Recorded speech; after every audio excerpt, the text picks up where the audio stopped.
अपने नाजरीन को बताते चलें, बैरिस्टर सुल्तान महमूद चौधरी आज़ाद हुकूमत रियासत जम्मू व कश्मीर के लिए बतौर सदर नामजद।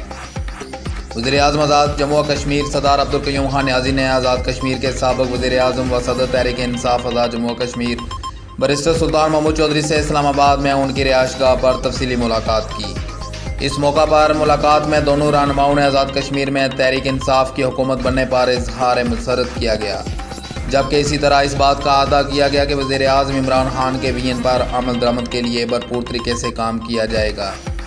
आज़ाद कश्मीर के अवाम ने इंतखाबात में जिस तरह PTI पर अपने एतमाद का इजहार किया है, उस पर हम अहसन तरीके से पूरा उतरने की कोशिश करेंगे और इस सिलसिले में तमाम स्टेक होल्डर्स को साथ लेकर चलेंगे। इस मौके पर दोनों रहनुमाओं ने बामी दिलचस्पी के अमूर समेत दीगर मामलात पर भी तबादला ख्याल किया। मज़ीद ताज़ा अपडेट्स के लिए हमारे चैनल को सब्सक्राइब करें।